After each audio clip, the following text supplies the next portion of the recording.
My old friend Zach Lowe is here. We used to work together at Grantland. He is still at ESPN. We like to do home and homes every once in a while. I haven't talked basketball on this podcast in basically since the Olympics. All of a sudden, the season is within, what is it, a month? Media days in 13 days, Bill, as we're recording this. I don't understand how it snuck up on us so fast. But what's the thing you're most excited about before we go negative? Most excited about, I think the West is just, I have questions about everybody except Oklahoma City, at least in the regular season. I think Oklahoma City is just going to be a nasty regular season team. Everybody after that, like everybody has put Denver, Minnesota, Dallas in like Sharpie as 2, 3, 4. One of those teams at least is going to be disappointing. That's just the law of averages. I have questions about all of them. And like some of these, like Sacramento, what's happening there? Pelicans like have a weird high ceiling. I don't know where the floor is. Lakers, Suns. I think the West. Someone is going to sneak into the top 4. My pick would probably be Memphis, but I just think the West is really fun, top to bottom. I'm excited for just a better league. I didn't really like the season last year. The more we got some distance for it, we had all these dumb injuries and disappointing teams, and then I just didn't think the playoffs were that good. And they kind of owe us. They owe us a good season. I've heard you talk about it, and I think I talked about it once. Like, what was the best playoff series of the entire playoff? That's the run? thing. I mean, probably from an entertainment standpoint, it was Philly, New York, right? That would be my pick. Minnesota Denver was most dramatic, but the games aren't games I would want to watch again on Hardwood Classics. Dallas OKC was really good. Dallas OKC was underrated. Almost every other series, minus a highlight here or there, was pretty forgettable. Like Knicks Pacers, just war of attrition. Not that interesting. Knicks Sixers would be my pick. Yeah, because then you think of all the guys who were either hurt or coming back from injuries, or all the teams that were compromised. The fact that we had a champion that didn't even really play a high intensity, awesome game until the Indiana series, and then they beat Indiana, and it's like, here we go. And Indiana was a team that everybody was discounting for months and months and months. But I don't know. It just never got there. So I feel like they owe us. I feel like the season's going to be awesome. Like when they left Giannis, I talked about this when they left Giannis off of Christmas Day. I was like, oh, here we go.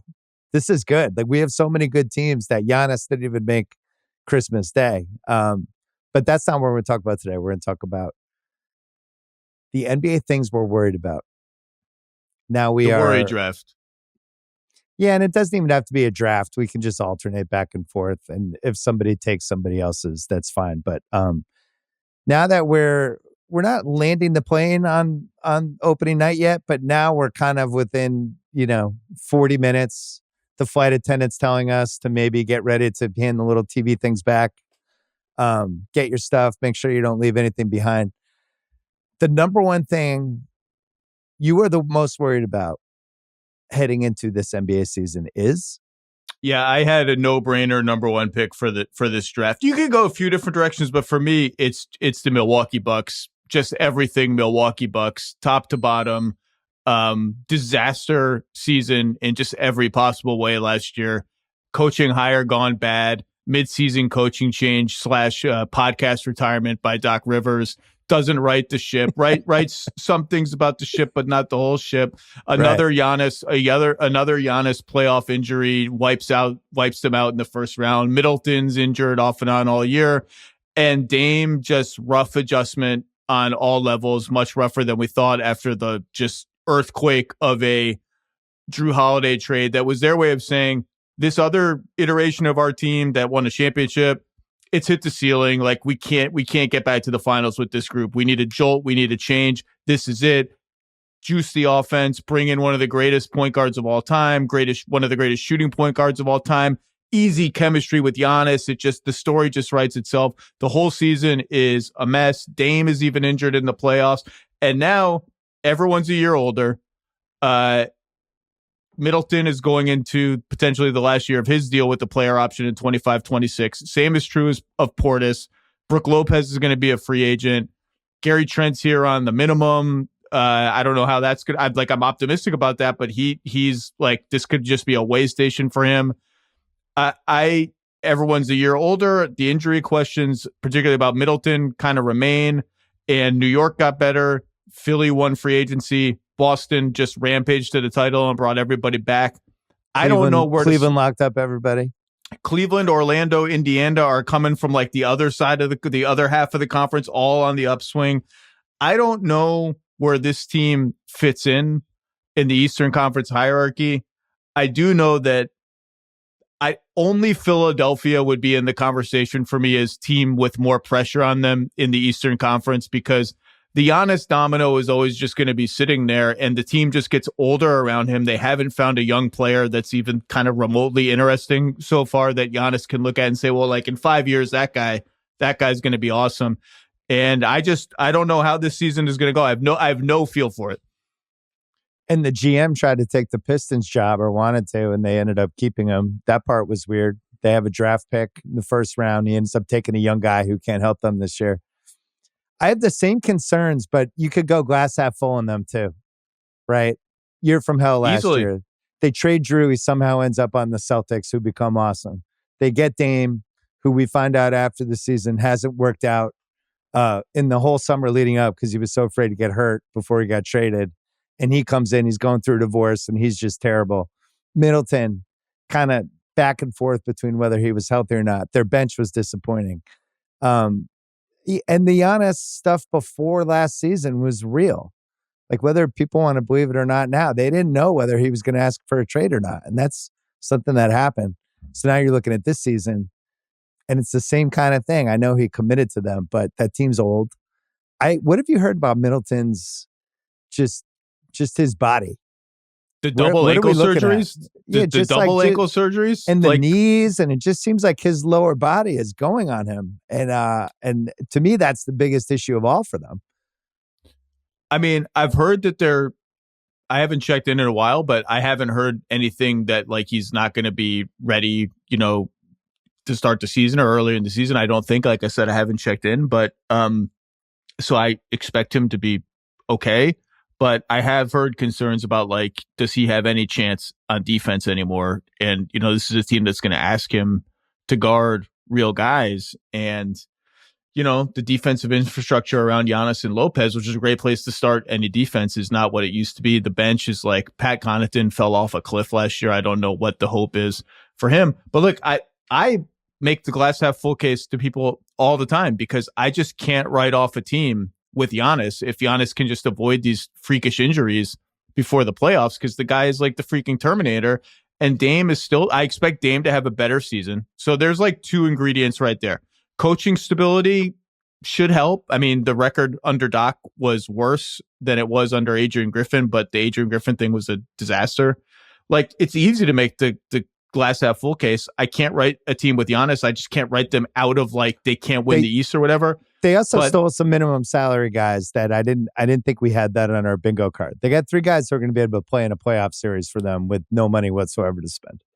Prince, Trent, and who am I forgetting? Prince, Trent, there's a third one. They got a third guy. See, it was so stealth I can't even remember who it was. But my point is, as I make this glass half full case to people around the league, DeLon Wright. No one is. DeLon Wright. I love DeLon Wright. I'm like DeLon Wright fan number one. That's a great signing. I make this case to people around the league, coaches, front office people, agents. No one's buying. Everyone's like, they like stop me halfway through. It's like someone trying to sell me like Optimum, trying to get me to come back and get my cable deal. It was like, I'm canceling. I'm out. You don't have to give me the spiel. I'm sorry, guy. I know you have to. It's like, no one's buying it. And I can't, I mean, I just hear they're old. This iteration isn't going to work. I'm like, oh, okay. I'm stunned at the level of pessimism about the Bucks, but they would top my, I don't know who you had it or what entity you had in the top slot, but for me, they were an easy, like, number one.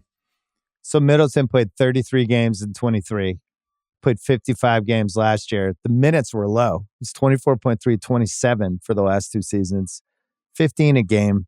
It feels like he's at a different point in his career. Good playoffs. Again, the glass half full case involves Middleton averaging like 25 a game in the playoffs against short series against not short, 6 games against the Pacers. That's all it was, but he had to do a lot and he was pretty good. But this is a team, he's 33 this year, and this is a team when they go against younger wings, you're just terrified for them. And Giannis is doing everything. But like, let's say they're super disappointing. Let's say that we're heading around Christmas. They're not going to be in the Christmas games, and they're like 1 or 2 games over 500. What if is the fear that Giannis would be like, I don't want to go down like this. I'm still in my prime. You guys need to fix this or send me somewhere. Like, I don't even know what the moves are. I guess they have a lot of expiring deals. So then you're in the mode where you have to take a big swing for, somebody else's problem that's expensive. And then that goes down a whole other rabbit hole where you're like, oh, we didn't even really want to do this, but now we don't really have a choice. And we've seen so many teams fuck themselves up long-term with that. I just don't know what the outcome is if they don't do well that doesn't involve Giannis rumors. Yeah, I mean, Giannis is locked up, ironclad through 26-27. So this season and 2 more, which is great for the Bucks. That extension was a coup. It's one of the reasons why I still defend. I'm like the last person defending the Damian Lillard trade, apparently, today. You're defending it. Wow. Wait, is there even one more person for the support group or no? It's just you? You're just showing up at a coffee shop by yourself? It's just me. There's maybe a chat room with some anonymous people who are afraid to reveal their identities because they're ashamed. But it's mostly just me, and I still defend it because I do think offensively that team they had maxed out. Yeah, I get it. What had maxed out. I thought it was worth a shot. The price was pretty high, and can you defend the part that Drew Holiday ended up at the Celtics? Well, when you're in the chat rooms, I've said before, like. I would love to know not what they knew, but how hard they tried to make it a 3-team trade at the time without it getting was out. happening. And, you can't trust anything. So that they could just say anywhere but Boston, anywhere but Boston. The only way to do that is if the Clippers had been involved in that trade from minute 1, and then he's going to a team that's going to keep him. But I think they were, Drew was kind of blindsided by it. I mean, he's talked about it. I think they were so worried it was going to come out that Drew was even in the trade that they were just like, you know what? We're just going to do the trade and then Portland and then hopefully. It felt like they misread. I had heard they felt like he was going to the Clippers and they didn't see the Celtics piece coming, which I think is crazy that they didn't see that coming. I mean, everybody knew the Celtics were going to get in it, right? As soon as the Drew sweepstakes started. But it just you didn't even. It was just common sense. The Clippers were definitely in it. I think the Heat tried to be in it, but the Heat Blazers relationship was, let's say, not at a strong point at that moment. But still to your point, it's still not good.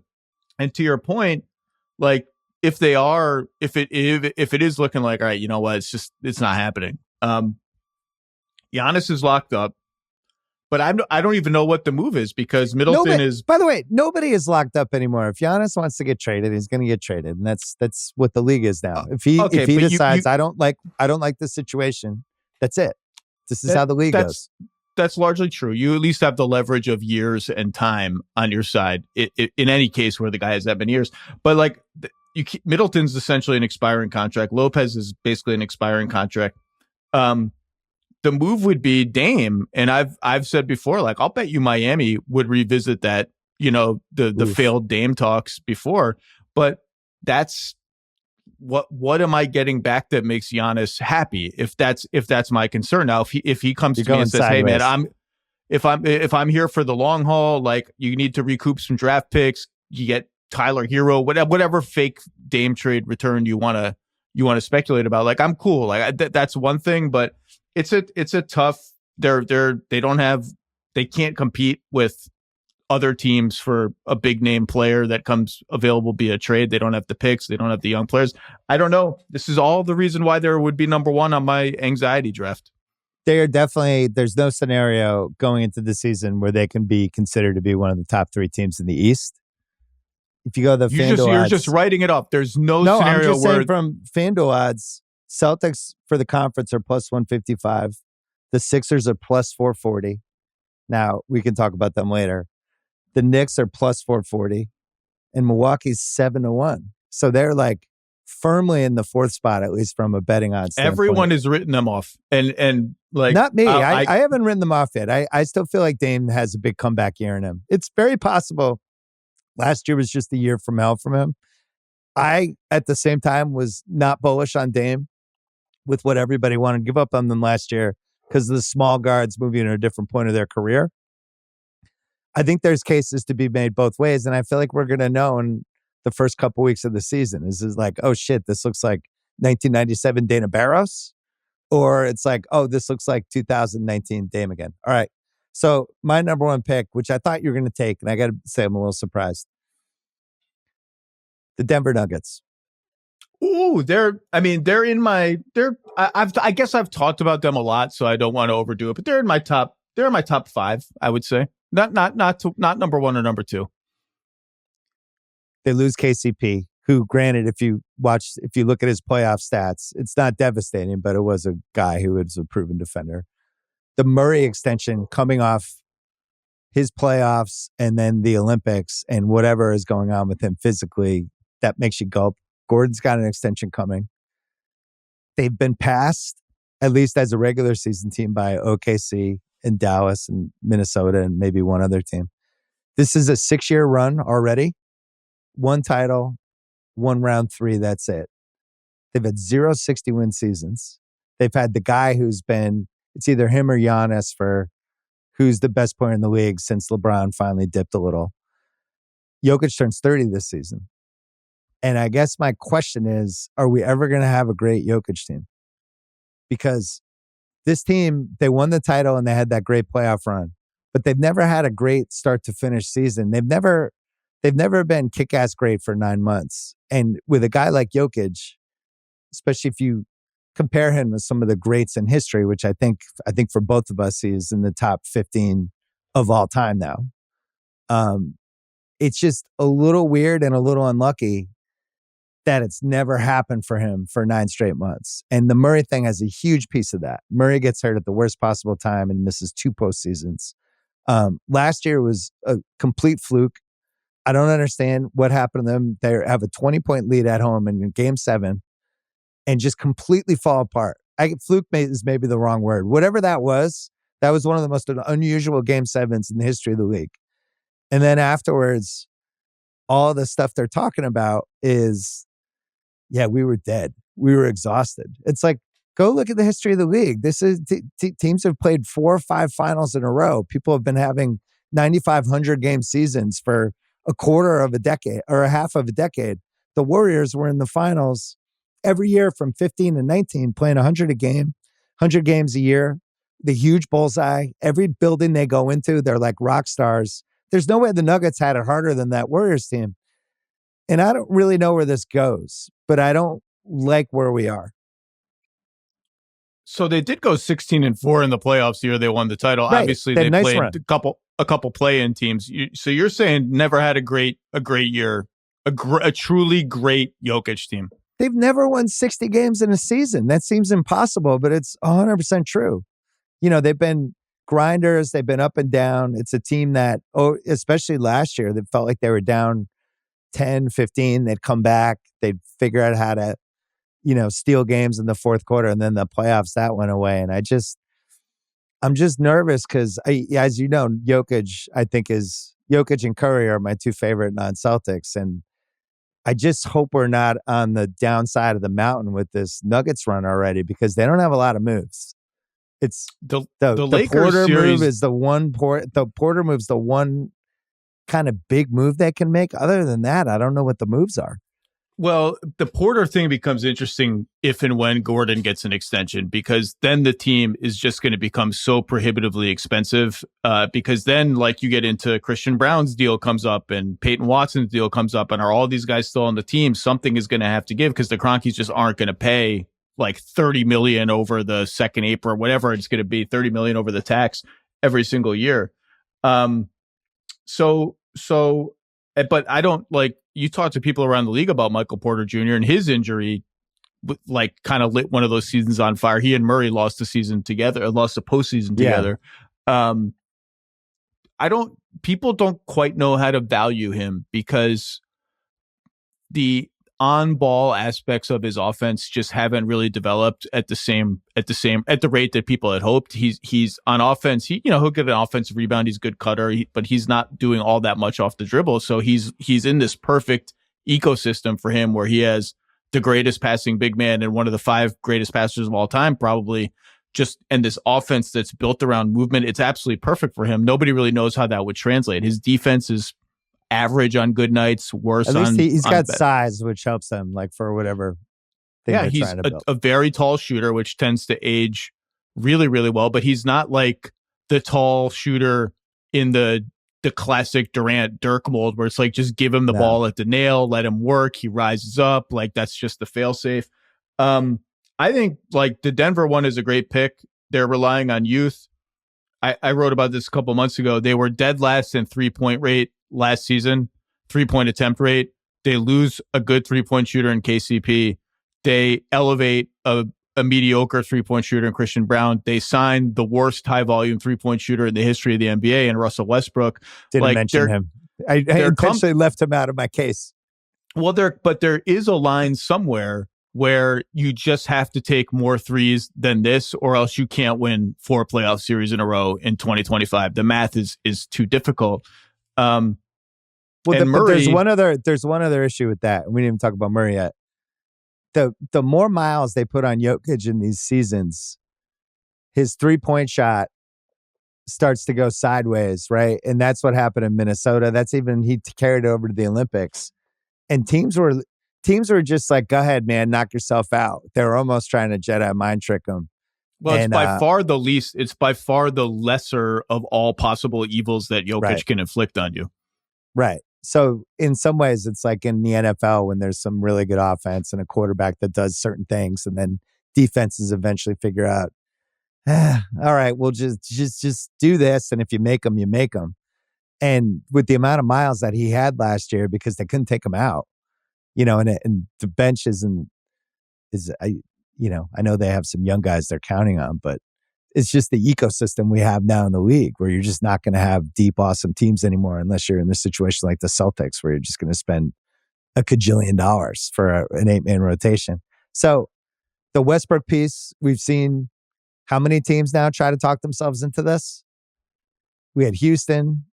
Washington doesn't really count because they wanted him for 40 minutes game and a lot of stats. The Clippers, the Lakers. This is yet another team where there's a case you can make.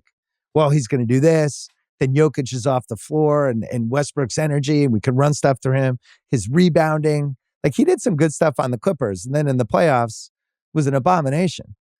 Like he became unplayable in the Dallas series. I remember watching those games. I just like, what is he doing? Like, I don't know. He seemed deranged.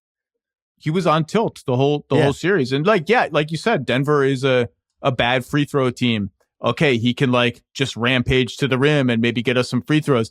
Saric will probably be their backup 5. So he's a shooting center, a lot of space for us to attack. And it worked out for the Clippers for like the first 2-3 months. It was a feel good story. Like, I just don't think it's going to be a game changer for them in a positive way. The best case scenario is it doesn't hurt. I think like Russ doesn't hurt and buys them a couple months, which I think Saric is like this too. There's these November, December players where you read like the Athletic story on December 10th. It's like Saric is really fitting with the Nuggets. And then you get to April and he's playing 4 minutes a game.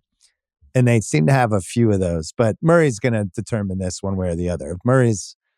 If Murray's not back to where he was 2 years ago and whatever is going on with him continues, there's no chance. The West is too good and it's too much of a burden on Jokic, I think. Well, the extension was a clear, you have to interpret it as a vote of confidence in him because they didn't have to do it now. They didn't have to do it before the season. They could have just saw how he played in the preseason, saw how he played early in the season. They could have taken as long as they wanted to do it. Like I've argued, there is no plan B for them. I don't know what the trade would be to extricate themselves from this extension in this situation. And I love Jamal Murray, but they did have the luxury of time and they decided, no, we're going all in now on Jamal Murray. We're going to go all in on a bounce back year. And I will warning to everyone, including us, he gets off to slow starts every season. So like Jamal Murray's track record suggests that on Thanksgiving, he's going to be shooting like 37%, 33% from three. The world's going to be full. That's how it goes every year. And so I'm not going to panic if he's off to a bad start. But if it's like January, February, and it's like, where is like, can you give me some glimpses of playoff Jamal Murray? Because that's the whole thing. Everything else, like I even think the KCP thing, it's not awesome that you've lost Bruce Brown and KCP and Jeff Green. But I have some faith in the young guys, and I just have overwhelming faith in Jokic to make everything work at its highest possible level, just provided he has just enough baseline talent around him, which has to include a pick and roll partner who is ready at go time. Like my take on the Nuggets, there's some internal stuff that they've got to sort out, but I think, I don't know, man. I still might pick them to make the finals this year if they can figure out enough things. I'm not as worried about the KCP thing as most people are.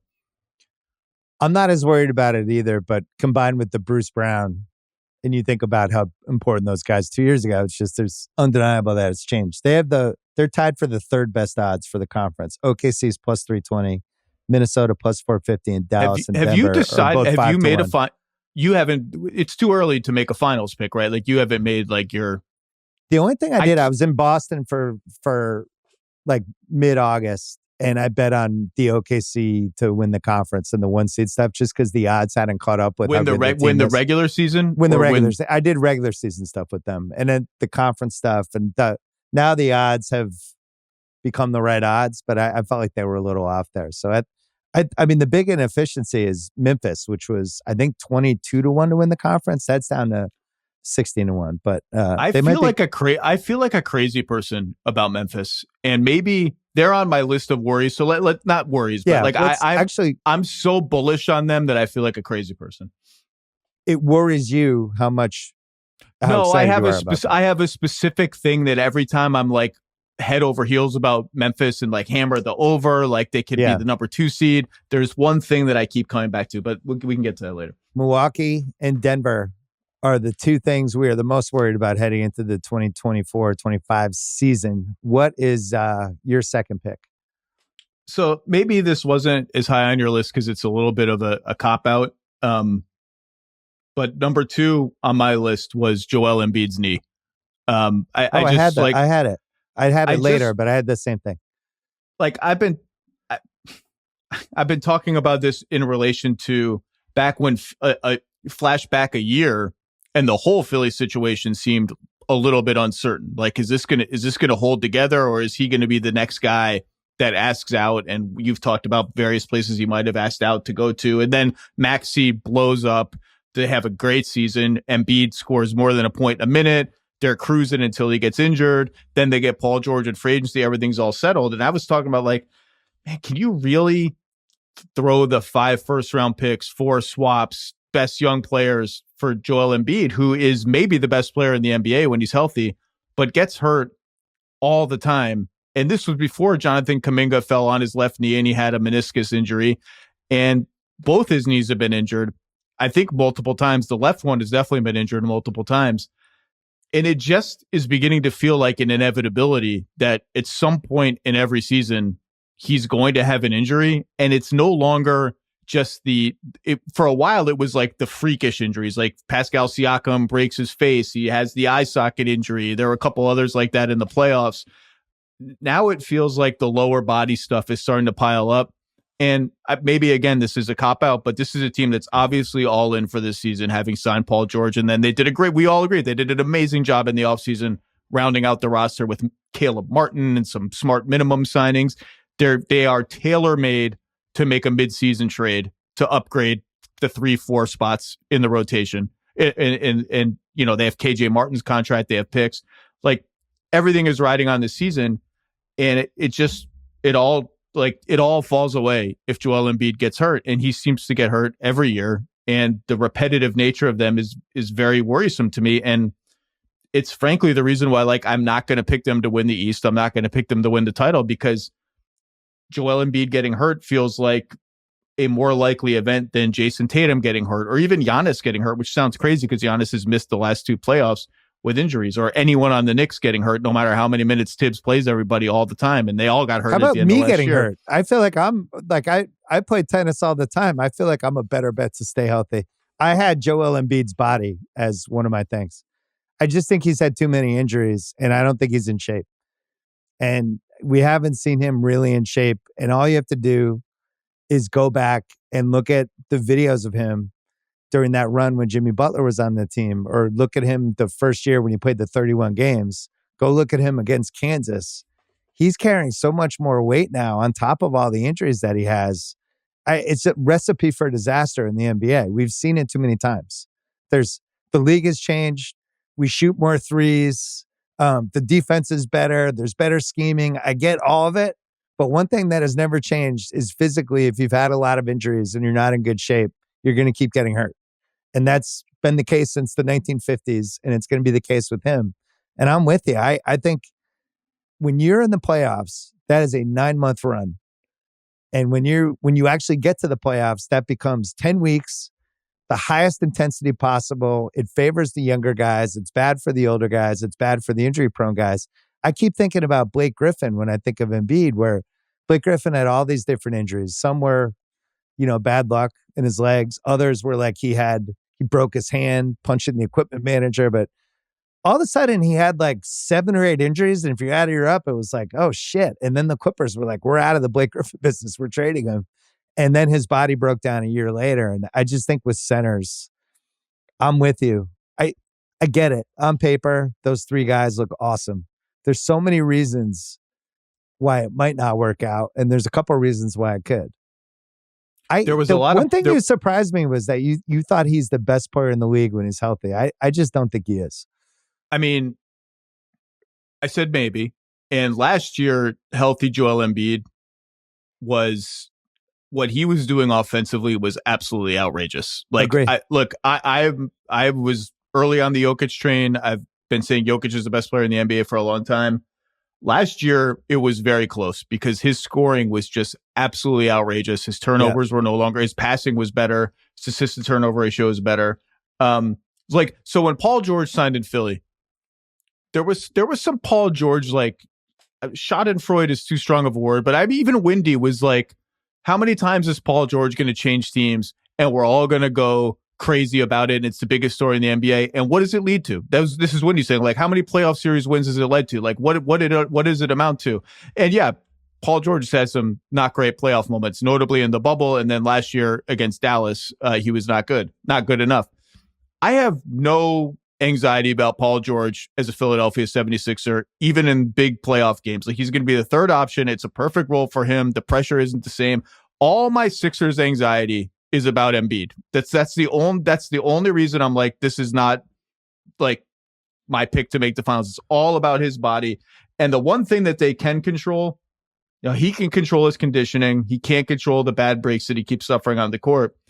They and he together can control the 65 game, like, we're going for the MVP. We got to make all it, like, that stuff has got to be over now. The only thing that matters is we just have to get your body as best. We have to maximize our chances that April 15th comes and you're ready to go at the highest possible level. Everything else has to be secondary to that. And I'll bet you, having not talked to his people or whatever, I'll bet you there's some agreement internally on that. He played 39 games last year. I thought in the playoffs, in the Olympics, he just looked really slow compared to where he was. And I know he wasn't totally in shape, but I was going to ask you about this. Yeah. You're a huge Olympics basketball guy. I am. I love it. You're a huge. I love it. I think you have been like 1,000,000% vindicated on your, like, was it Booker who didn't? What was the Team USA? The player who didn't play Team USA one year, and you had a whole thing about, like, do these guys not realize the opportunity that they have to play Booker, for team? Yeah. And you got sort of tisked around the internet for, like, and I think you've been vindicated because that experience clearly is helpful. It clarifies some things about where you stand in the league. It exposed you to all these different great players. It exposed you to a different kind of pressure on a different kind of stage. It exposes you to like, I got to figure out this different game where the 3-point line is closer. The spacing's all different. The officiating's different. All these variables that are different for me. And I've been dying to ask you, Embiid, mostly disappointment for Team USA. Other than the one game he was brought there to play and the one game he was brought there to win, which was the semifinals against Serbia. And I have said this already on my podcast. I think, I wonder if we're going to look back at that, at the whole summer of the NBA, the whole offseason of the NBA, and say the single most important thing that happened was the way Joel Embiid showed up in crunch time as Team USA was about to get booted out of the Olympics. And I don't mean that he scored some points and played good defense and like battled Jokic one-on-one. I mean that after kind of like you and Russillo talked about this too in the playoffs, kind of hot potatoing the ball sometimes against the Knicks in crunch time. He was more secure and hungry and like, give me the goddamn ball. I'm good. I'm going to make this happen. I'm confident. I'm steely. In the fourth quarter of that game with so much pressure on him, because if they lose that game and he has a shit game, it's not going to be great for Joel Embiid. It's not going to be great for Steve Kerr. It's not going to be great for anybody. Yeah. I was watching that game being like, this looks like a different guy to me. And if this is a transformational moment for him, maybe that matters more than anything else other than the injury stuff. I was curious, but where did you watch that game? What was your reaction to it? So I had the same reaction watching it live. And he was really smart because he knew Jokic had the 4 fouls and he just started attacking him and he knew that was going to work. Then I rewatched it. And, the irony of that game and that team in general was that some of the reasons that they were down big points were by some of the guys who ended up bringing them back. Like Embiid, they just got killed on the offensive boards when Embiid was out there. LeBron and Curry couldn't guard anybody. It almost cost them the game rebounding. Yeah, it's that LeBron, Curry, Embiid defense. It was just a 3-point shooting contest for the other team, basically. And then they figured it out down the stretch. But I'm with you that I thought he just doesn't have a lot of moments that you can point to where it's like, it's fucking nut crunch time. Can you make a couple shots for us? And the Knicks series, I know he wasn't healthy.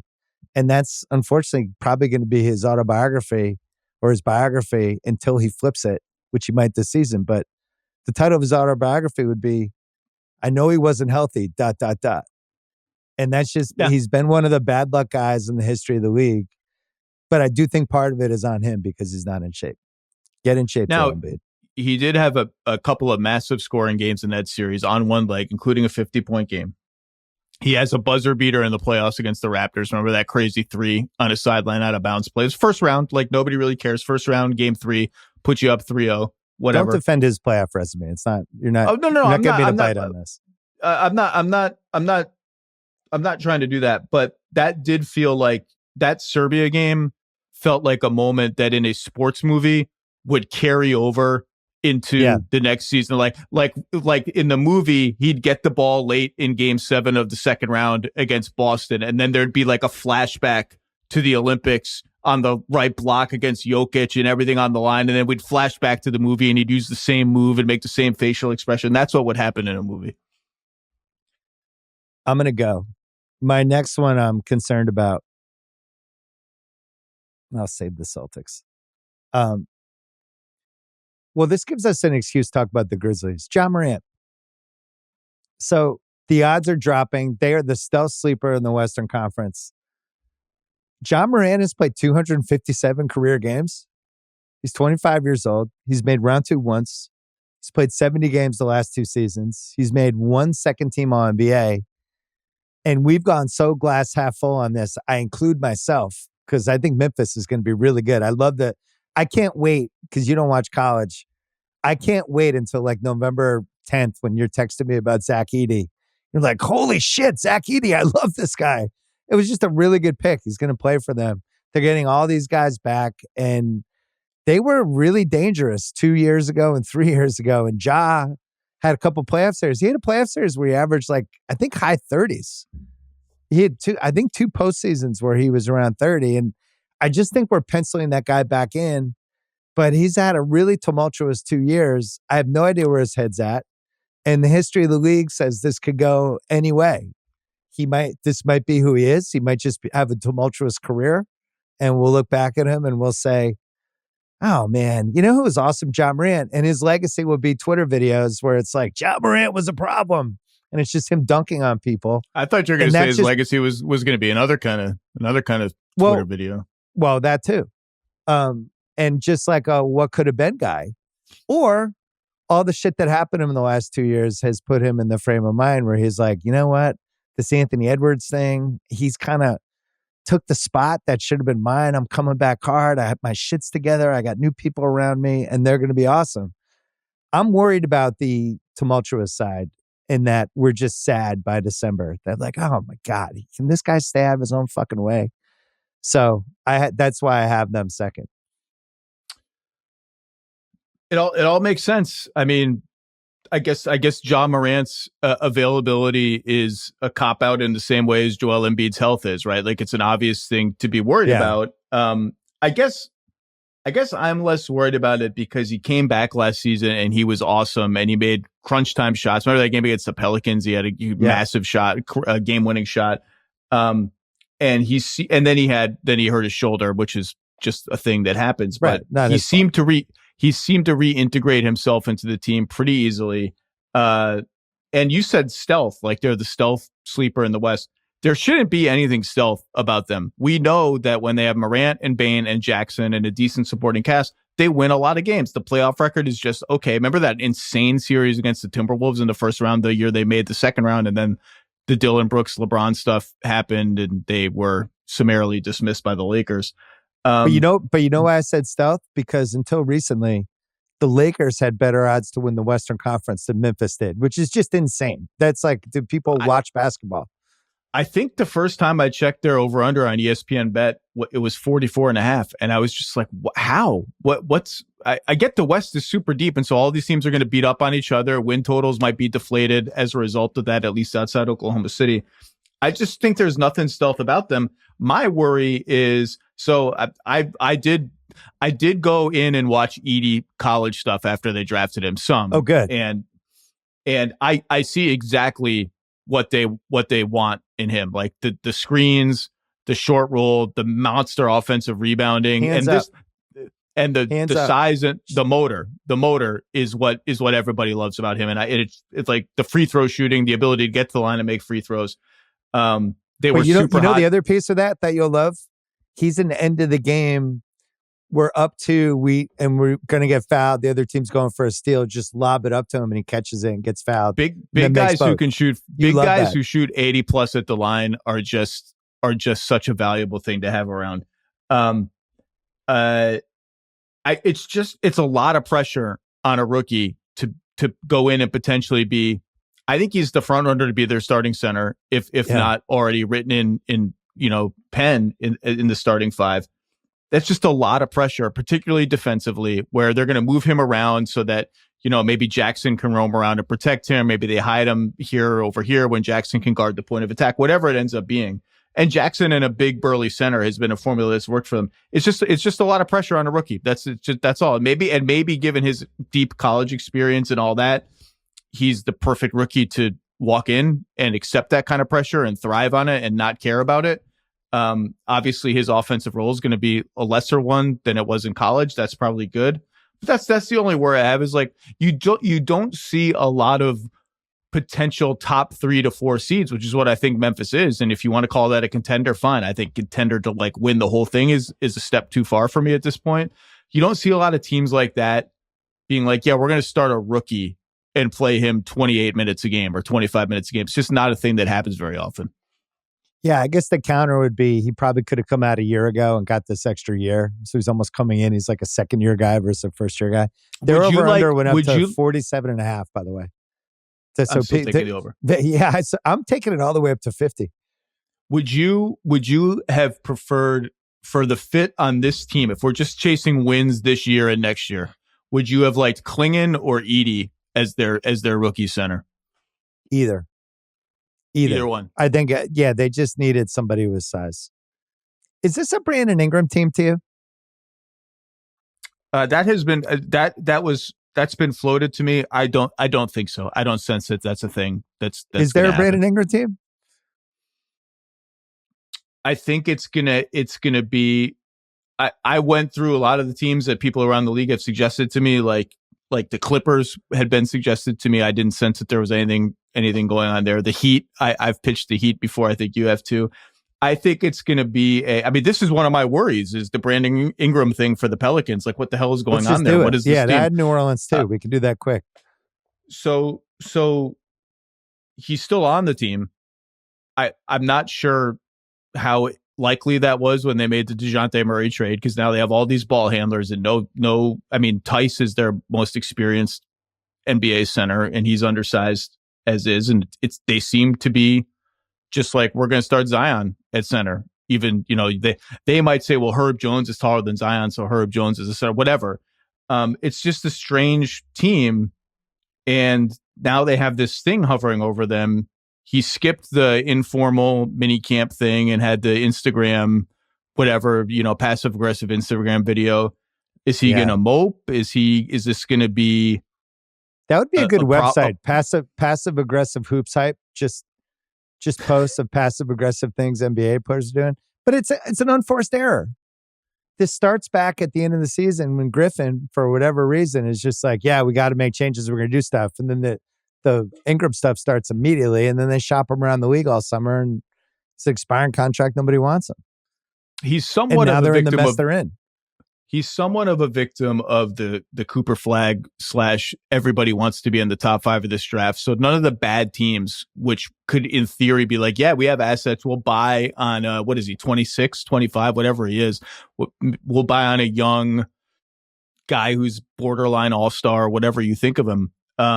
Wing position everybody needs. Like, they're like, none of those teams are super interested in helping their win totals this year and next year. But he might be a good stats bad team guy or good stats mediocre team guy, because he needs the ball a lot.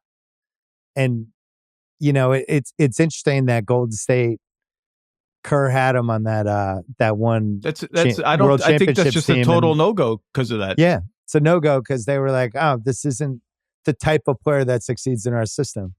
He wants the ball. I don't think he's going to succeed on this New Orleans team with all the shooters. And now you add Murray. I mean, my concerns were beyond Zion and Ingram trade machine and the fact that he's going to be in every trade.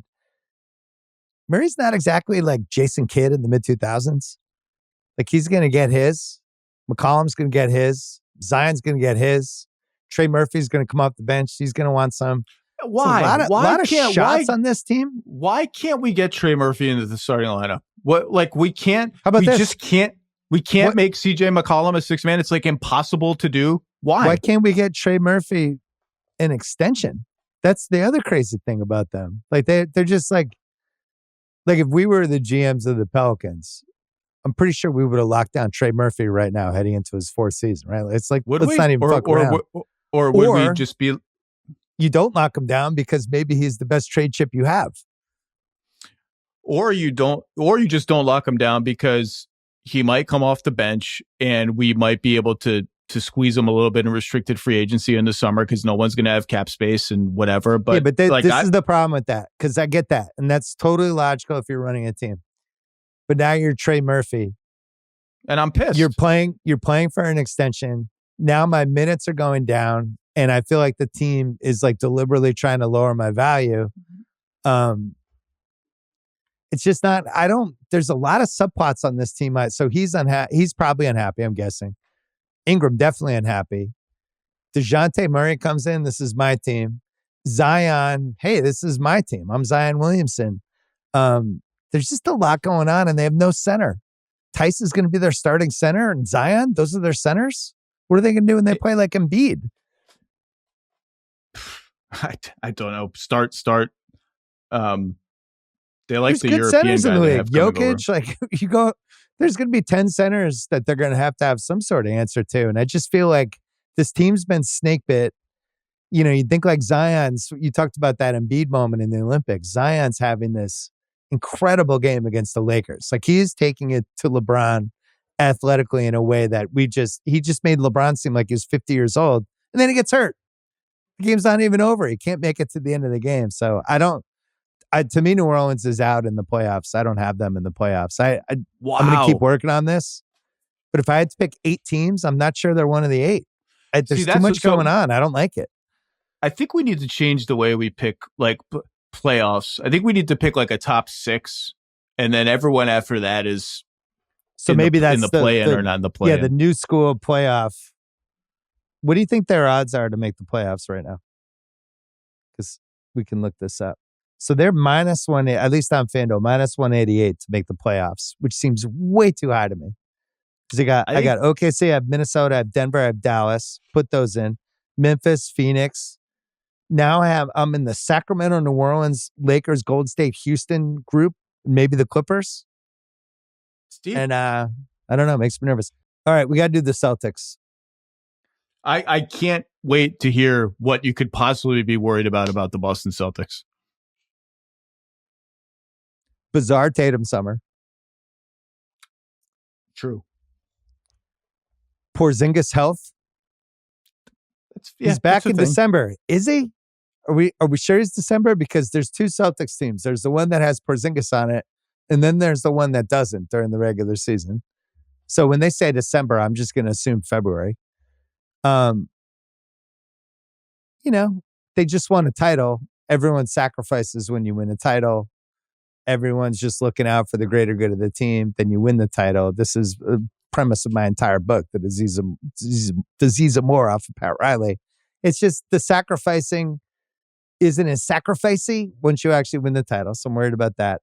The East is way, way, way, way better, right? You have at the top. Knicks way better. Philly is going to be better. Miami is still kind of lurking.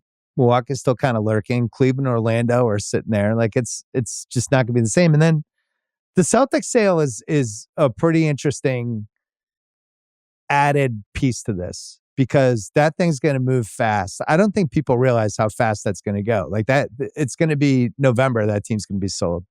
Wow. That's what I think. I think it'll be mid-November.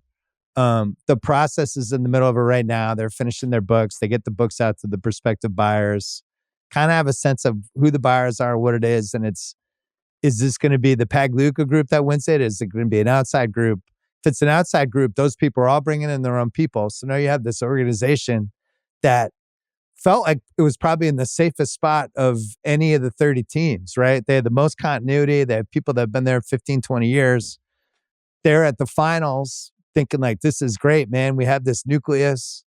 We're all here. We have so much continuity. And then all of a sudden there's going to be this sale. And the league wants $6 billion for it, which I talked about on a pod, last month. And they wanted to tie the expansion stuff. So the league's going to be really pushing. They're going to be pushing buyers. They're going to be turning over every stone. And it's just a lot of uncertainty for a team that should feel like they're in an awesome place. They just won the title. This is great. And instead, they might have a new owner in like December. I think they're going to. And Wick's done this thing about how it's going to be this staggered thing and I'm still going to be in charge. Like, I don't know, man. I'm not signing up for that one. I don't like for that being true because we just watched that happen with Cuban. I'm going to run the basketball operations. We saw it in the finals. The new people are running the Mavericks at the finals. The new people do not want the old people around. And that's going to happen, I think, with the Celtics. So whoever buys this team, if it's not the Pagluca group, that's just a giant monkey wrench to bring into a title defense season. We have sold the team. Here are the new people. They're bringing in their people. And it makes me nervous. But the Tatum piece makes me the most nervous because I don't know what happened to his outside shot. And I don't know if you have any insight on that. I don't, other than I'm not going to worry about it until it becomes a thing in the NBA for like a month. So let's talk about the sale. 6 is the number. I mentioned it over the spring, summer, whenever this broke, like that would be the high water mark. I think that's high. I think that's going to turn. Maybe like a bidding war emerges of such frothiness that we get there. But I've from what I've heard, that's going to end up being a little high. I agree. But maybe. And then you mentioned Pagliuca. From what I've heard, he's deep in this. Obviously, like, are you rooting for him to get it just for the sake of stability? Is that the best possible outcome for the 2025 Celtics? I think if you're a fan of and I'm going to sound like I'm in the bag for this. I have no horse in the race. I'm just a fan of continuity and the fact that he's been there this whole time. I think it's super icy with Wick and Pagluka right now too, which I don't know whether that affects whether he gets it or not. But his son, everybody likes that he went to Duke, and it's a He was situation. he was there when Tatum was there, was he not? Yeah, it's a situation where sometimes this can go horribly when it's like, yeah, I'm going to take over and groom my son, and it's like, oh my God, the son actually seems like he's pretty good, and the buzz on him is excellent. So and a lot of the minority owners that are tied to the Pagluka team or the people that a lot of them are already there. So from a continuity standpoint, that feels the best. I'm with you. I think the 6 seems high because you don't have the arena. But if the arena situation is a disaster for the Celtics, it's a disaster, and it's not a disaster because their lease goes to like 2034, and that's plenty of time to build your own thing. I thought some of the stuff Cuban has said recently, I thought was really instructive and interesting about how when he took over, the NBA was moving to a technology phase in the early 2000s, and that was a huge advantage for him. And then he's like, now we're in a real estate phase. And I'm not as equipped to succeed in that phase as I was in the last one. Now, that might have been part bullshit because nobody really fully understands why he sold the Mavericks. I still don't have an answer for that. But I do think he's right. Like, I think what happened with the Warriors, where they bought the team at a crazy cheap price, 10-tupled it, 20-tupled it, whatever it was, but then realized we need our own arena. We need everything to fund through us. We need a place that we're the centerpiece of. We can have concerts. We can have all these events, and the real estate of it, all the tax breaks from it is great. Whoever buys the Celtics is going to have to think that way. And there's a bunch of good locations that they came up with during the Olympics when they had the Olympics bid for 5 seconds. There's spots to do it. You're just going to have to pay money and grease some people. One of the groups that I think is possibly involved is the group that brought the Olympics. That the bid that fell through. They're, construction building people. But I don't know how it's going to play out. There's always a casino option. The casino's super successful there. And I don't know if the Wynn Group has the pockets. I don't think they do, but it could be them with somebody else, and they want to build an arena next to the casino. But the point is, anything you read or hear about this, other than some people circling it, which, like I talked about the Bezos thing, there's people circling, but nobody's going to know until they send the books out and they get the process going. And there could be a wild card or two. My bet, if I gave you over under 5.5, would you go over or under? I'd go slightly under. Yeah, I'm thinking 5.2 to 5.4 range. Yeah. But you know how this goes with rich guys. If 2 people want it,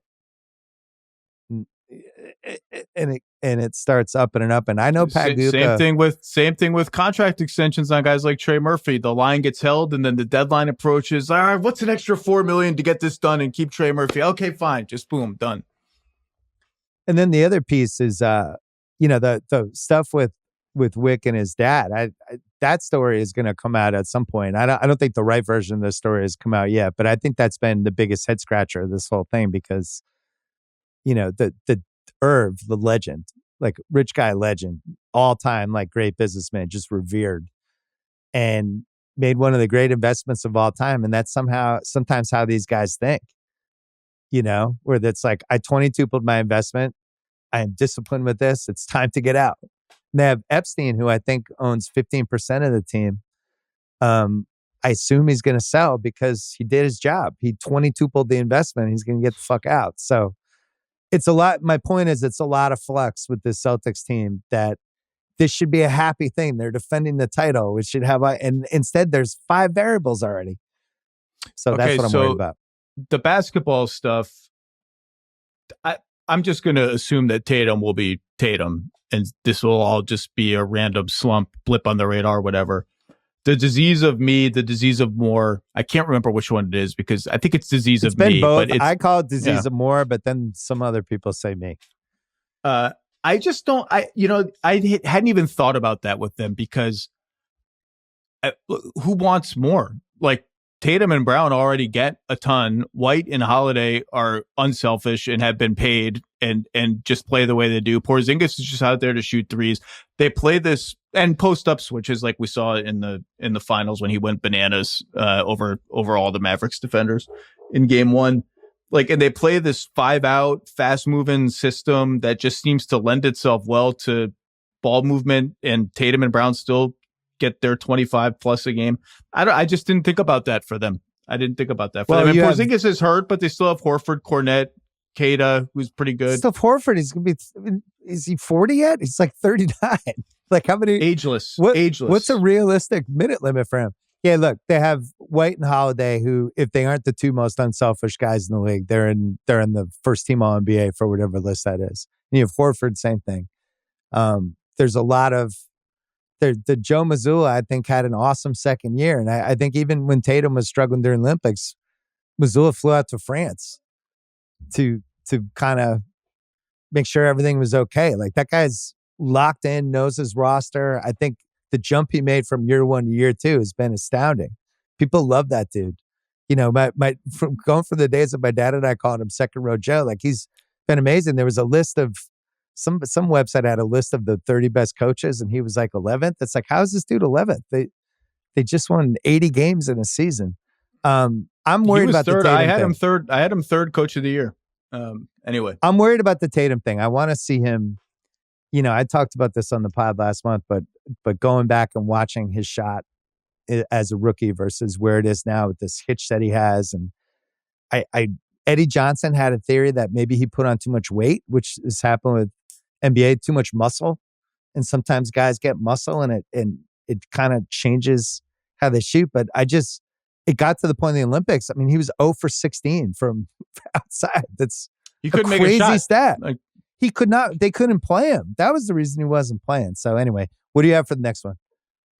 we could go in a number of different directions for this one, depending on kind of what team you want to hit. I just kind of want to talk about this team, so I'll pretend they were higher on my list. I got a lot of small worries about Minnesota that adds up to me just being like, all of the signs should point to Minnesota being a very sensible finals pick. Conference finals, broke through, beat Denver on the road in game 7. Great series from Towns, at least shooting wise in that series. Made big shots, shot 40% from 3, 50% from the field against the juggernaut, the defending champion, the team we all picked to win the West last year. They lose the conference finals. There's the Luka shot in Rudy's face. Just bad series. Towns is bad again in the whatever. But like everything's ascending upwards. They have the ascendant young superstar in the NBA in Anthony Edwards, a guy who wants all the smoke in crunch time. Exactly the kind of player you want handling the ball late. Everything's pointing up, and yet I just have a little anxiety. I have anxiety about everyone in their rotation after their top 7 guys. So they have a great starting lineup. Then they have Naz Reid, 6th man of the year, and Nickeil Alexander-Walker.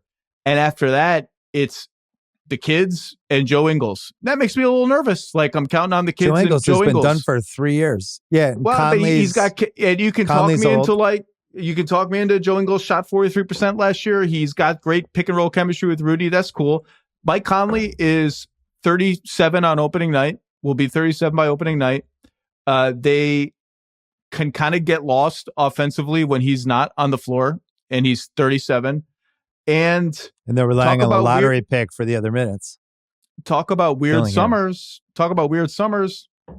Rudy Gobert got benched by France and made fun of by pretty much everyone who has a platform in the NBA. I mean, it's a little ridiculous, but and was the Rudy Cat fit? Was that real last year? The offense still wasn't great. By the way, he's eligible for an extension right now.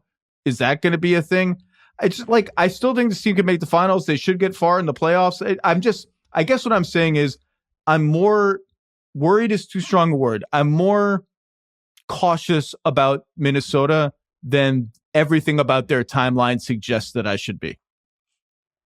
You made a great case. I wrote down the year after, where they have this great breakthrough moment. And sometimes we see in the league that you almost have to take a step back before you then make the next step forward. Ant Mania in 2024, I'm concerned about. Like, he's going to be the star of this Netflix show. Yeah, I'm sure he's going to be in a bunch of commercials. He's going to be all over the place. He's a real attraction. I think he can handle it, but I want to see it. Is Gobert playable at this point against certain teams? Did the league kind of unlock how to attack him? And then Towns, Towns is almost 30 at this point. He kind of is who he is. They're relying on that lottery pick, Dillingham, to actually play big minutes. I really like him, and our college guys were big fans of his, but he's still a rookie trying to create offense. He's a rookie. And they're in now, a hard conference, and they're going to have a bullseye on them, and they're not going to be taking anyone by surprise. So that would be the case. So I have a bunch of things that I'm more worried about than I'm more worried about the Heat than I am about the Timberwolves. I'm more worried about Zach LaVine's future, whatever it is, than I am about the Timberwolves. But I just wanted to talk about the Timberwolves. I'm more worried about the Suns than the Timberwolves, but I wanted to talk about Minnesota, so I elevated them. I think as basketball fans, it would hurt the most if the Timberwolves weren't as fun as they probably should be this year. Like the Heat, they had their run, and it might be, I had them down, for all the reasons you would think. But I think with Minnesota, I think we're kind of counting on them. I think the league's counting on them. I think the league is really counting on Ant. And you could feel it during the Olympics. He's got the respect of the older guys, which is really important. And I think for people like my son, he turned into a guy. Like casual NBA fans under 20 are like, I like this guy. This is my guy. I'm adopting him as my not on my favorite team guy. I'm going with both LA teams, Zach. There's a world where neither of them are playoff teams. I think if you were going to isolate it, if you made me pick between who are you more worried about, just the Clippers launching this new arena that by all accounts is incredible, and they're launching around a guy who doesn't play and a guy who doesn't play defense, and it's like, come see us. Or JJ Redick, who I think is in the least enviable coaching situation of anybody in a long time. Maybe, I guess Missoula after Ime got fired, that was tough. Like, holy shit, you're talking about being thrown in the fire. Wait a second. Just ask your old podcast buddy, Doc Rivers. There's nothing worse than taking over a team mid-season. I wouldn't wish that upon anybody. I know. I can't. Following Adrian Griffin in the middle of a season for a team with Giannis and Dame, I just can't imagine a worse fate. Yeah. Well, JJ might have a worse fate. This team's going to be, because what happened is you have LeBron and AD, who had 10 weeks off for the Olympics, basically had to play in 6 games, played really well.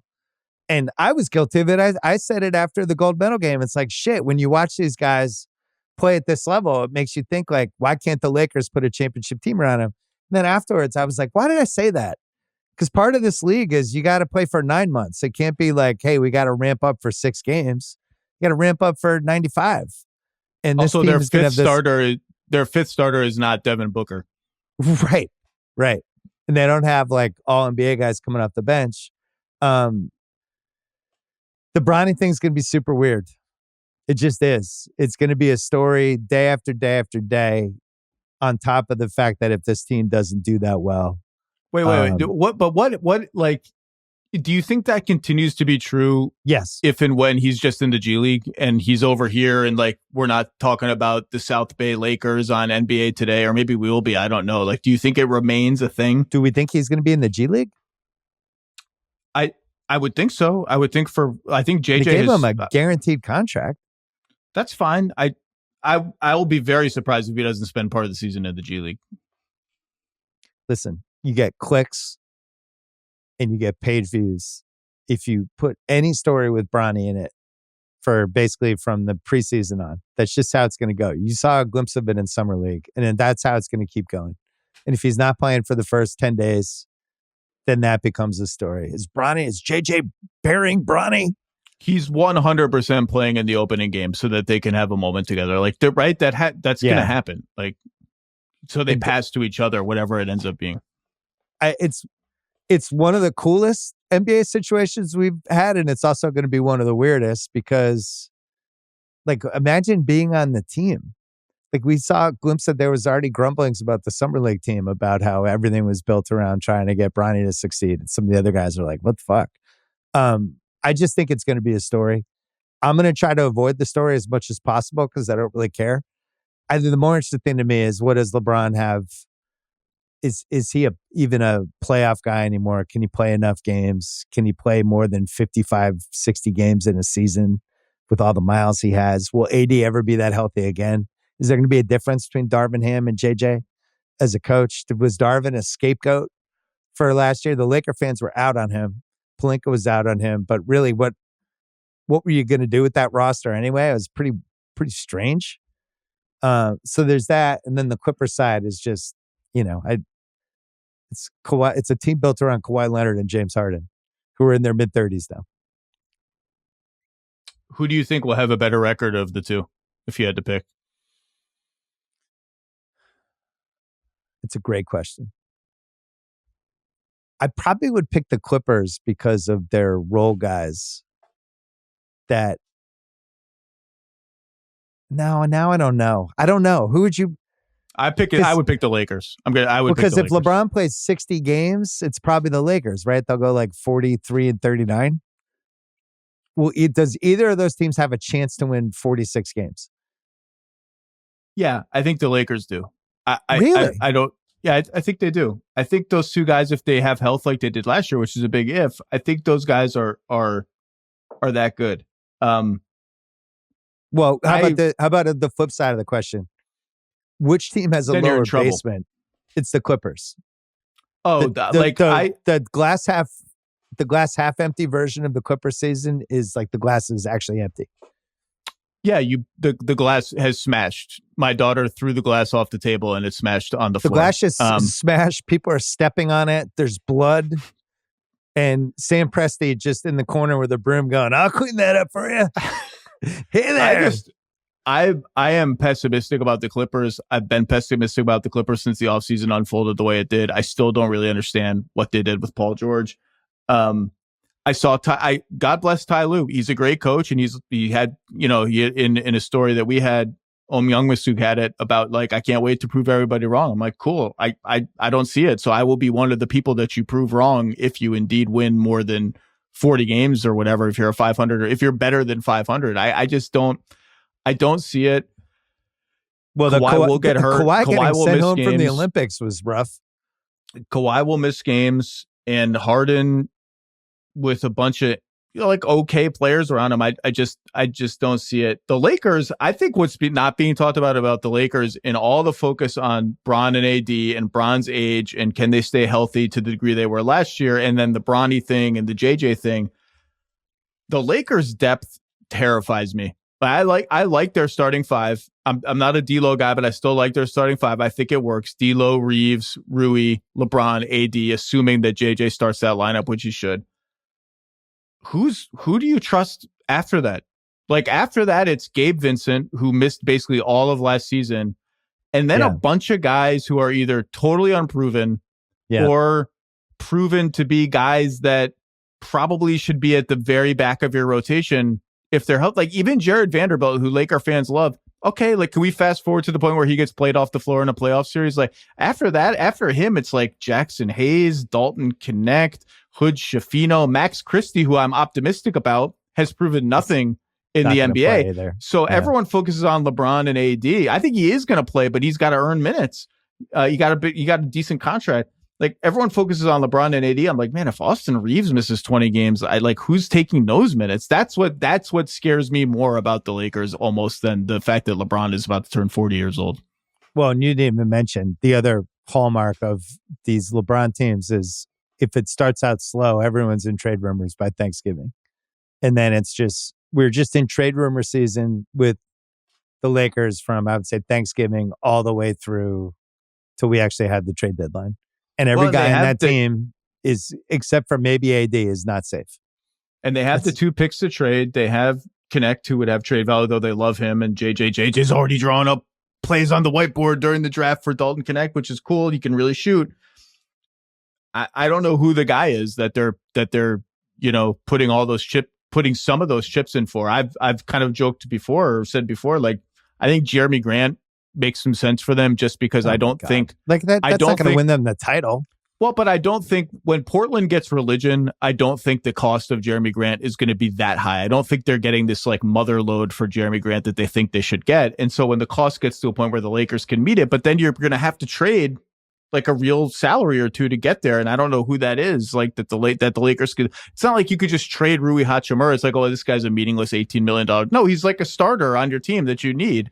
So I don't know what the move is. Like you can sit here and talk about at any of the potentially distressed star players that want out or borderline star players. I don't know that any of them are available or even help the Lakers that much. Like, is Zach Levine changing your life as a Lakers? If they could even mechanically do that trade? Like, it's not like really. I mean, really, the move would be to go the other way because I don't think they have any chance of winning a title with this team. You go the other way and you shop Davis, but they're just not going to do that. See, I don't think they can win the title. I don't think they're a contender really, but I will say, like, no chance to win the title. I have so much respect for LeBron and AD that you put them up against pretty much any team in the West in one playoff series.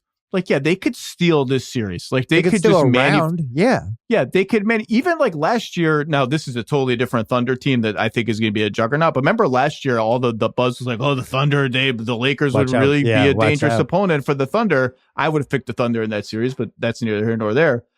Like you just like they'll just steal some games and then they'll steal a series. But I keep saying this on TV. It's a boring take. Winning 3 playoff series or 2 playoff series, whatever it is just such a much different animal than scrounging your way to 4 wins one time. Like, it's just so hard to do. It's the same issue the Warriors have. Yeah, it takes so much endurance. It takes so much stamina. It takes so much depth. Like, I just don't see any world in which they can do that as presently constructed. I guess the big disappointment for me the last few years is I just don't feel like ESPN was covering the Lakers. Do you think like maybe they'll do more content in the Lakers this year, or is it just going to be like it was last year? I'm going to predict we do a little bit less content on the Lakers, but maybe not. I don't know. What do you have for your next pick? I can go anywhere with this one. Should we talk about Julius Randle maybe? How about that? They were going to be my last pick, so let's do it. Like what's going to happen with that? None of the Knicks fans don't want to hear it. They don't want to hear it. Well, because I don't think it's something that's going to like derail this team that's destined for greatness or something, but it's a big piece of their team who one way or another, they need talent, and he's talent, and he can score and he can get buckets. He improved in a million different ways last season before he got hurt. I loved the way he was playing off of Brunson, a little more active defensively, a little more active as a passer and off the ball. But he's a $29 million salary slot that they either need his talent or down the line, not thinking beyond this year, that needs to turn into something. And I don't know what the answer to it is. And you know, just anytime you go into a season where a guy's eligible for extension, he doesn't get it, he's going to be a free agent likely as a result, and he's been a 2-time All-NBA player on your team, a really, really good player. That is just a thing that you have to monitor. There's that. He's going to be in trade rumors if they start out 10-8 or whatever. There's also I'm not sure who their finishing 5 is, and whoever gets left out is probably going to be like, what the fuck? Could change night to night, right? Brunson, Bridges, and Anunoby are all out there. Randall, Hart, DiVincenzo, Mitchell Robinson, 2 of those 4, depending on the matchup. DiVincenzo, who was awesome last year, who now might be a 20 minutes a game guy. It's like, what the fuck, man? I was out there killing it for you guys. Now I'm basically coming off the bench, Eddie House style. I'm just monitoring it. It's something I've been teasing my Knicks fan friends around a lot. I also think they're, not rocket science. They're really going to miss Hartenstein. He was super important for them last year and provided something that they no longer have in any capacity. I don't trust Mitchell Robinson to stay healthy at all. I think he might be a worse health bet than Embiid. They will address this center thing one way or another. It may be via trade. It may end up having to involve Randall, but I don't know. I don't even know what to expect. By the way, with Randall. Not as many centers. Because you hear this in New Orleans too. It's like, they'll get a center. It's like, who? Go through the 30 rosters. What center are they getting? You want DeAndre Ayton? Dominating. I like Robinson and Achua as a platoon. I think that's fine. This is where the Bridges trade, I think an under-discussed element of it is he's a big talent injection in terms of just all-around talent, including offensive creativity. Like what he did in Brooklyn, at least the first half year he was there, he fell off a little last year. That was like legit secondary creator on a good team stuff. If that carries over, they have a little more leeway in terms of what they can get. Like you mentioned Hartenstein and what they can't replace from him. Defensively, he was amazing, but his passing, his floater game, he was a release valve for them offensively that they, in theory, should need less with Mikal Bridges there as a secondary third creator, whatever. And Tibbs, there was a Q&A with Tibbs today on NBA.com where he cracked the door open to playing Randall at the 5 more. I think they're going to have to. And the reason, and this is something Knicks fans have talked about, is Anunoby is so good at guarding above his size that he can actually be the 5 on defense. So Randall doesn't have to guard the big centers of the world. And maybe that's the way this door finally gets unlocked. And that changes the minutes patterns for everybody that way, in a way that might make sense. I think the Knicks are going to be awesome. Like I really love this team. I cannot wait to watch them. I'm with you. I'm nitpicking on possible ways it could go wrong. But one thing I like is that we always talk about how teams feel like they have to do this need to finish their team in July. And this is a team that they're going to start the season. They're going to be totally fine. Their defense is going to be really good. They have one of the 10 best offensive players in the league, maybe even higher than that in Brunson. And you can kind of move along and see what's missing. And then by the time you get to January, maybe you'll know. I'm really excited to watch Bridges and Anunoby together. And I think they're going to be, I think the Celtics Knicks games this year are going to be fucking awesome. This is like, if you're building a team, it's exactly the 2 guys you would want to throw at Tatum and Brown. I thought they were the second best team in the East last year. I said it basically the whole season, and especially after Anunoby. I think they were the biggest threat to Boston last season. Boston is never going to have a play. Like the fact that Boston got through the East without playing any of New York, Philadelphia, and Milwaukee. And I know all those teams were injured. That's just an incredible run of matchup, whatever. Not luck. It's not luck. It's just like the chances of that happening. We talk about these 4 teams all season long, and one team wins the East and doesn't have to play any of the others is just crazy. Crazy. I actually looked up. I was trying to see what the biggest win drops were for any finals team who won more than 64 games, which 64 or higher. It was the 2008 Mavs dropped 16 games from 07 when they were like 67-15, whatever. And then the Warriors beat them. The We Believe Warriors just broke them. 74 Celtics. Oh, that team didn't make the finals. The 2001 Lakers was 11. 92 Bulls was 10. 14 Heat was 12. And the 84 Sixers dropped by 13. So the Celtics won 64.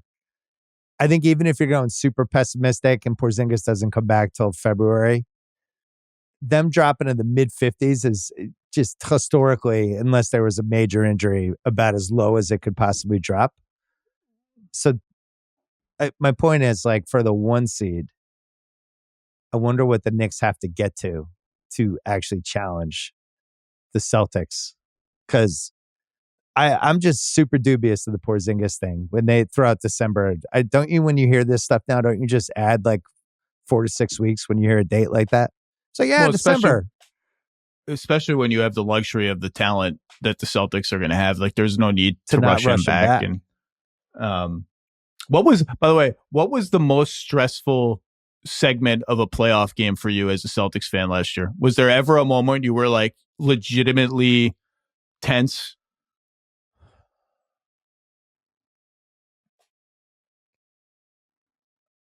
When they blew game 4 the way they did, even though I thought they were better than Dallas, but the Porzingis injury, having no idea what to expect from him, there was part of me wondering what happens if Luka just scores like 29 in the first half here in game 5 and it becomes one of those like 2012 Celtics Miami game 6 LeBron situations where the best player on the court just is awesome in the first half, and now we're down 18 heading into halftime, with the thought of going back to Dallas. I remember walking around that day. I did like a 3.5 hour power walk all around Boston. I just the nervous energy of like, I just don't want to fucking go back to Dallas. And I think everybody felt that way, and you could feel it in the building. And then when they came out and Porzingis looked pretty good. I mean, what Porzingis did in that game, it's going to slip through the cracks of history, but that was incredible. The guy just had a surgery that's going to take him out 6 to 8 months, and he played on it and was pretty effective, especially in the second half. So I think that was the darkest for me. His game one was an all-time just bonkers crowd moment to like coming out into the arena late. Crowd goes crazy. And then it was the best stretch of his entire career. He was blocking shots, hitting trail threes, dunking on people, blocking dunks. There's one team that I cannot believe we haven't talked about. What is it? The Suns. Is it too obvious? I isolated the Suns into just Kevin Durant. Because I feel like we're at this. I feel like this is it for him as an elite guy and a good team, just with the age he's at, with some of the injury history he's had. And you can make excuses for the last couple years in all these different ways, but it was a bed that he bought and chose to lie in, and was responsible for just about all the decisions for it. But now that the fact that they got Tyus Jones on top of having to play all together for a year, the fact that Booker and KD had that Olympic experience together, the fact that the West, none of us know what to make of the West. OKC is clearly the regular season favorite, but I have no idea who's in play for number 2. And then just like where his career is, I feel like he needs one more awesome season, because it shouldn't take the Olympics for him playing well to people like, oh, I forgot Kevin Durant was this good. It kind of felt like he had fallen into that hole, right? He'd become I forgot he was this good guy. And just as a lifelong Durant fan, I would love to see him have an awesome year, and I'd love to see the Suns be good, but I don't know if it's realistic. So you said something interesting in there, which is you have no idea who to pick for the number 2 seed in the West, which goes back to how we opened this episode, where I was like, the most interesting thing to me is everything below Oklahoma City and the regular season standings in the West. Cause you can say all these teams are the clear top 4. Yeah. I just don't think it's going to unfold that way. And there's going to be an interloper from below somewhere. We've talked about Memphis. I think the Suns are maybe being underrated a little bit as one of those potential interlopers, because of the bad taste, the playoff just obliteration by Minnesota. I mean, they were awful. There's no way around it. Minnesota destroyed them, bullied them, made them look helpless. They won 49 games last year, despite the big 3 not even getting, I don't think, to half a season in games played together. Well, every team's got to have their 3 best guys, whatever. Durant, Booker, and Beal. I'm out. I never want to hear the word big 3 again now. Putting Bradley Beal in a big 3 is just offensive to the history of big 3s. The big 2 and Bradley Beal playing only 3 games. Well, not 3 games, only like half a season together. They won 49 games. That's a lot of games. They upgraded a point guard. That's a meaningful thing. They brought back Royce O'Neal. Mason Plumlee's a legit backup center. Like, they nailed the offseason given what they had to work with. I think they're going to be a pretty goddamn good regular season team. My concern is just how small they are, and I just don't know how you create a good enough defense out of this roster. We didn't even mention Bud. That's a huge hire for them. Bud is a really good regular season coach. He's a good coach, period. And he's been an even better defensive coach than offensive coach. Motivated Bud. He's motivated. He's ready. I think they're a dangerous, we could, the Suns are the 3 seed. That's interesting. The Suns are like 2 games out of the 2 seed with 2 weeks left to play. I think that's totally in play. Yeah, the Suns are 20-3. I can't believe they started out this hot. Could see it. 20-3. Well, I don't know, but if we had like a weirdo first 20 game team, they're definitely one of the candidates. But I just don't know how sustainable it is over, like you said, the number of games it takes to make a legit deep playoff run. And I don't know defensively just how they raise their ceiling to a level they're going to need it to be. Well, and then how much they're leaning on Durant to be a 2-way guy at this stage. I mean, Durant, that 07 draft, were you even writing basketball in 07? No. Like, think how long ago that was. My son wasn't even born during the 2007 draft, and he just drove out of my driveway this morning. That's how old Kevin Durant is, and has some injury stuff on him too. I felt bad for him with the foot on the line. What was the foot on the line thing where everybody? There was something happened in football that reminded people of the first football game of the year. And Isaiah Likely's foot was on the line. It was like, oh, here we go with 24 hours of Durant stuff. But everyone had the same thought, and that became his legacy in Brooklyn. Was that his? And by the way, his foot was. I went back and watched it. His foot was really in the line. Have you gone back and watched that game ever? No, I would like to at some point. It's a fascinating one because they basically have the game in regulation if they can just make one more play, and they can't. And it gets to OT, and KD's just dead at that point, and they can't get any more offense. And but I'd kind of forgotten. I've been watching. I always do this during the summer. I watch some old games just to get my brain ready for the season. But also, I was on an airplane on Saturday, and they were running 2006 Game 6, Miami-Dallas for the finals. A game that I don't think I've watched since I wrote about it. And it was riveting. And you can't believe how many missed threes there were. How many just wide open guys just bricking. It's like, there's Jason Williams from 3. That's off the mark.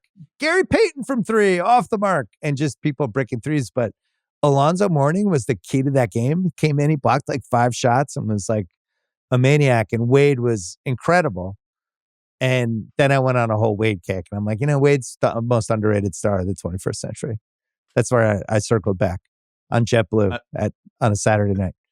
Are you like tapping the guy next to you, just being like, well, or maybe there was nobody next to you? Fucking Wade.